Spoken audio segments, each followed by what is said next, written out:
जब हम cream layer job profiles की बात करते हैं, जैसे डेटा एनालिस्ट, डेटा साइंटिस्ट या फिर बिजनेस एनालिस्ट, इन तीनों में आपको कॉमन फैक्टर पता है क्या है?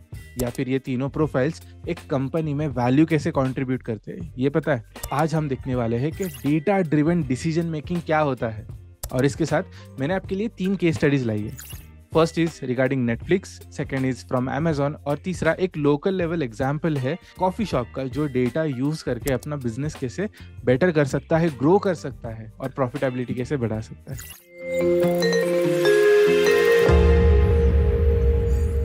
शुरुआत करते हैं by understanding what is data driven decision making. अभी आसान भाषा में, जब आप कोई डिसीजन लेते हो जहां पर instead of using your intuition या गट, आप एक डेटा एनालाइज करके वहां पे इंसाइट्स लेके उसके बेसिस पे एक अनबायस्ड मैनर में जब आप डिसीजन लेते हो, इसे कहते हैं डेटा ड्रिवन डिसीजन मेकिंग। बहुत ईजी एग्जांपल देता हूँ। आप ऐसे इमेजिन कीजिए कि एक दिन आपको छुट्टी है, आप बोट पे सेलिंग के लिए चले गए किसी समंदर में, घूमते घूमते समंदर के बीच में चले गए और अभी आपको वापस आना है। There are 2 options you have. First is आप इंट्यूशन, गट या फीलिंग के बेसिस पे एक डायरेक्शन पकड़ोगे और निकल पड़ोगे।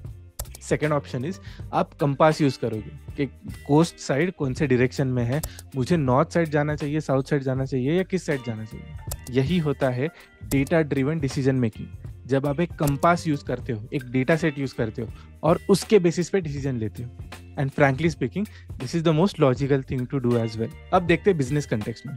जब भी आपको बिजनेस के लिए कोई भी क्रिटिकल डिसीजन लेना है, यहाँ पर आप आइडियली डेटा कलेक्ट करके उसे एनालाइज करके अगर डिसीजन लोगे तो there is a good chance कि वो इफेक्टिव रहेगा। फॉर एग्जाम्पल, लेट्स से एक बिजनेस को अपना एक नया प्रोडक्ट लॉन्च करना है, तो आइडियली लॉन्च से पहले उस बिजनेस को प्रोडक्ट के अराउंड स्टडी करना चाहिए कि मार्केट कितना है, कंज्यूमर प्रेफरेंसेस क्या है, प्राइस पॉइंट क्या है, कंपटीशन क्या है और ये प्रोडक्ट कितना फीजिबल है उस मार्केट में। ये स्टडी करने के बाद जब आपके पास डेटा रहेगा, उसे स्टडी करने के बाद अगर आप लॉन्च के लिए जाते हो तो your probability of succeeding over here improves exponentially. अभी इसे बेहतर समझने के लिए हम सीधा केस स्टडीज पे आते हैं। सबसे पहले है नेटफ्लिक्स। क्या आपको याद है लास्ट टाइम जब आपने एक मूवी देखी थी नेटफ्लिक्स पे, मूवी खत्म होने के बाद आपको नेटफ्लिक्स ने एक क्वेश्चन पूछा था कि did you like this movie? वहां पे आपके पास 3 ऑप्शन थे कि आपको पसंद नहीं आई सो थम्स डाउन, आपको पसंद आई सो थम्स अप, और आपको बहुत पसंद आई, यू लव द मूवी, तो डबल थम्स अप। जब आप वोट करते हो, that vote acts like a data point for Netflix. And believe me, जब आपके जैसे मिलियंस ऑफ सब्सक्राइबर्स वोट करते हैं, तब नेटफ्लिक्स के पास बहुत बड़ा डेटा आ जाता है। So based on this data, Netflix को ये समझ में आता है कि अभी मार्केट में सबसे ज्यादा डिमांड किस टाइप के कंटेंट की है। Is it rom com, is it just comedy, is it horror movies और इज इट समथिंग एल्स? इसके बेसिस पे नेटफ्लिक्स अपना अगला कंटेंट एक्विजिशन हो या कंटेंट क्रिएशन हो, उसे प्लान कर सकता है। Similar to this, even YouTube या बाकी के प्लेटफॉर्म जो आपके पास लाइक्स, शेयर, सब्सक्राइब ऐसे डेटा पॉइंट्स मांगते हैं, इसी के बेसिस पर ही उनका एल्गोरिदम अपग्रेड होता है। वो अपने प्रेफरेंसेस अपग्रेड करते हैं और अपना कस्टमर एक्सपीरियंस बेहतर करते हैं। And I know this sounds quite interesting. अगर आपको डेटा एनालिसिस में करियर करना है और इवन बिजनेस एनालिस्ट या डेटा साइंटिस्ट जैसे प्रोफाइल्स के लिए अपनी प्रोफाइल बनानी है, then I have a recommendation for you. मेरी एक टीम है एट स्किल आर्बिट्राज, जिन्होंने एक डिप्लोमा कोर्स डिजाइन किया है in financial and data analytics. If you are interested in learning this course, मैंने इसकी लिंक डिस्क्रिप्शन में मेंशन कर दी है। It's a 6 month diploma. इसमें आपको हर हफ्ते 8 से 10 घंटे कंट्रीब्यूट करने हैं। At the end of the course there is a test. वो टेस्ट पास करने के बाद आपको एक पासिंग सर्टिफिकेट दिया जाएगा। लेकिन इसके साथ हमारे जो एक्सपर्ट्स है, मेंटर्स है, वो आपको गाइड करेंगे on how to land your dream job in your dream company. तो if you are interested, do check the link mention in the description. अब आते हैं हमारे सेकंड केस स्टडी पे, and this is quite an interesting one.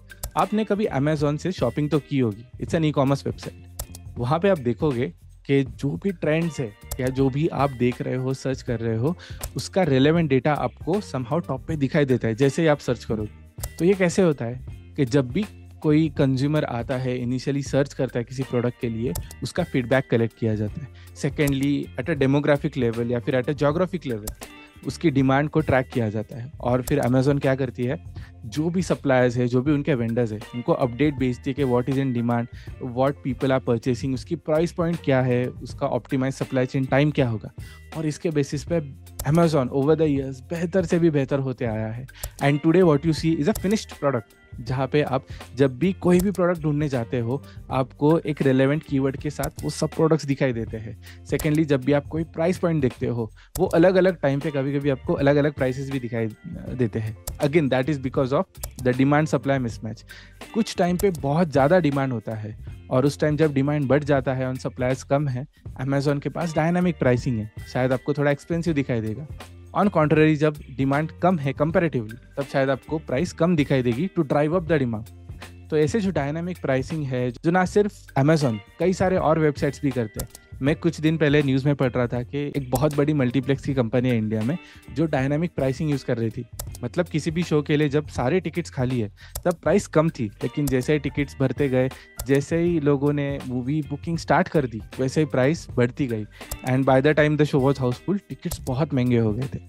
तो ऐसे जब आपको डायनामिक प्राइसिंग लॉन्च करना है, कंज्यूमर ट्रेंड समझने हैं, प्रोडक्ट प्रेफरेंसेस समझने हैं, तब डेटा कलेक्शन और data driven decision making can come in handy. अब आता है हमारे तीसरे केस स्टडी पे। तीसरी केस स्टडी तो मैंने लाइव देखी है। मेरा एक दोस्त है जो पुणे में अपना कॉफ़ी शॉप चलाता है एंड ड्यूरिंग हिज टाइम वो इनिशियली इतना डेटा ज़्यादा मेंटेन करता नहीं था, सब कुछ मैनुअल था। तो मैंने उसे रेकमेंड किया कि he can consider installing a CRM software. CRM is customer relationship management, जहाँ पे आप बिलिंग, इनवॉइसिंग, कस्टमर डेटा, बहुत सारी चीज़ें रिकॉर्ड कर सकते हो। सो अपॉन इम्प्लीमेंटिंग दिस, मेरे दोस्त ने ये ऑब्जर्व किया कि there is a dedicated set of customers जो रेगुलरली विजिट कर रहे थे एंड इवेंचुअली उसमें भी एट्रिशन आ रहा था। मतलब 2 महीने बाद, 3 महीने बाद अचानक से रेगुलर कस्टमर आना रुक गया था। तब मैंने उसे रेकमेंड किया कि पूछो, take a feedback from the customer saying कि आपको ये कॉफ़ी शॉप कैसे लगता है, is there something we can improve. At any time आप अगर यहाँ पे आना बंद कर देते हो और बहुत दिनों बाद अचानक से आ गए, तब भी फीडबैक लेना कि सर आप बहुत दिनों बाद आ रहे, कुछ हो गया था क्या, was there any other coffee shop you are visiting. And upon asking this he got to know कि बहुत सारे coffee chain loyalty program run करते हैं। लॉयल्टी प्रोग्राम मतलब आप एक मेंबरशिप ले लेते हो या फिर आपको एक मेंबरशिप कार्ड दिया जाता है, जैसे स्टारबक्स या थर्ड वेव या बहुत सारे कॉफ़ी चेन्स यूज़ करते हैं। इस लॉयल्टी प्रोग्राम में लेट्स से अगर आप 5 कॉफ़ी, 6 कॉफ़ी, 7 कॉफ़ी, बहुत सारे कॉफ़ीज़ लेने के बाद कुछ फ्री भी ऑफर होता है। इस फ्रीबी के वजह से क्या होता है, after certain period of time जो भी आपका कस्टमर है उससे एक मॉरल बूस्ट आ जाता है कि इस कॉफ़ी शॉप को कदर है कि मैं रेगुलरली विजिट करता हूँ और उसके लिए मुझे कुछ रिवॉर्ड दिया जा रहा है। सो बेस्ड ऑन दिस, जब मेरे दोस्त ने भी वो एक लोकल शॉप में इम्प्लीमेंट किया, हिज एट्रिशन रिड्यूस्ड, जब हम लॉयल कस्टमर या रेगुलर कस्टमर्स की बात कर रहे थे। सेकेंड थिंग वॉज, नए कस्टमर्स आना भी बढ़ गया, जिसके वजह से जो फ्रीक्वेंट विजिटर्स थे या कभी कभी once in a week, twice in a week आने वाले कस्टमर्स थे, वो भी रेगुलर कस्टमर्स बन गए थे। So this is how you can collect data, you can understand data और आप अपने बिजनेस से अलाइंड फिर कुछ बढ़िया डिसीजंस ले सकते हो, इनोवेटिव डिसीजंस ले सकते हो टू मेक श्योर आपका बिजनेस ग्रो करे और ज़्यादा प्रॉफिटेबल हो। आज के वीडियो के लिए इतना ही। If you are interested in a data analytics course, मैंने डिस्क्रिप्शन में लिंक मेंशन कर दिए, डू चेक इट आउट।